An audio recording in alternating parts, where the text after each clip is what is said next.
Juga menyangkut teman-teman satu profesi seperti itu? Oh iya, harus dong.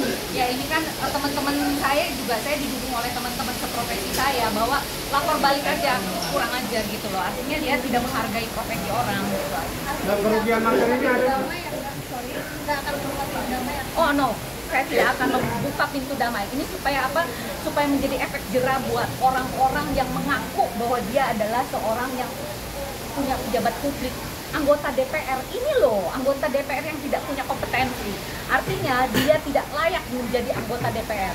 Makanya saya menjadikan dia sampel di Mahkamah Konstitusi untuk gugatan pensiun seumur hidup. Apa ada kemudian secara material? Oh pasti dong, Materialnya? pasti. Saya datang ke sini aja kan berarti saya nggak kerja, betul nggak? Dari pagi loh saya di sini. Artinya saya tidak ketemu sama pasien saya dan sebagainya, itu aja udah uang. Tahu nggak mengenai itu? Ya saya pun juga di stop sebagai konsultan karena saya menyangkut mengenai kasus hukum ya. Jadi perusahaan saya tidak mau ada karyawan yang ada hubungannya dengan kasus hukum. Oleh karena itu saya di stop oleh perusahaan saya, kan kurang asem, itu merugikan saya loh, gitu. Dan itu miliaran loh itu. Jadi teman-teman juga Iyalah. merasa kecewa juga ya? Kenapa? Kecewa pasti. Teman-teman yang Kecewa, satu reputasi. pasti. Karena yang dihina itu kan bukan seperorangan, tapi profesinya. Profesi. Sama seperti kita advokat, satu orang aja dikatakan advokat, profesi advokat itu gadungan kan semua merasa itu kan. Karena dinaungi oleh organisasi. Seperti yang tadi kan mungkin kalau kita kan banyak organisasi lain itu begitu. Masalahnya gini ya, mereka itu nggak mau terlalu ribut. Saya yang mencegah, udah nggak usah ribut, biar saya mengatasi hal ini gitu loh. Bahwa mereka juga kepengen istilahnya yang demo lah ya. Demonya ya, loh kenapa profesi kita dianggap gadungan lah gitu, teman seprofesi saya kan kayak gitu. Udah nggak usah ikut-ikutan, biarin saya yang menyelesaikan itu. Tapi tetap dukung saya, ya. Itu. Ada pesan balita buat Pak Ahmad Dhani sendiri? Kalau ngakunya pejabat publik, jangan anti kritik. Dia harus berani dikritik.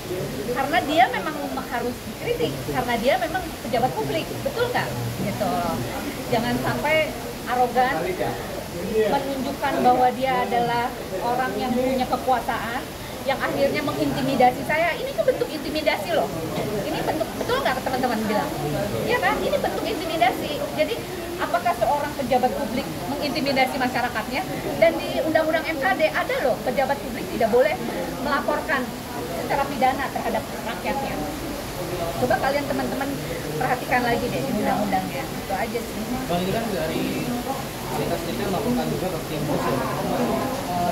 Ada sejauh mana bang prosesnya? Sampai sekarang belum ada perkembangan ya, lawan dari pihak kepolisian. Jadi kami belum mendapatkan informasi lebih lanjut. Mungkin kalau betul masalahnya dilaporkan ke Timbus mungkin bang. Yang saya laporkan apa yang kamu Yang dilakukan. Marina laporkan. yang mana nih? Mas? Marina laporkan. Yang di Timbus. Yang sekarang Iya. itu terkait dengan pencemaran nama baik sama terkait dengan fitnah, itu di pasal 310 sama 311 KUHP. Mbak Lita, Oke. tadi kan dikatakan bahwa mengalami kerugian menyebabkan miliaran. Adakah rencana untuk perdata? Kenapa? Perdata. Oh, Itu kita nanti akan kita nanti pikirkan. kita akan Kita pikirkan. lakukan segala Tapi yang upaya jelas hukum. kita masukkan dulu dia secara pidana ya. Iya. Konten di sini dulu Mbak ya. Oke, cukup. Makasih. Terima kasih Mbak Lita.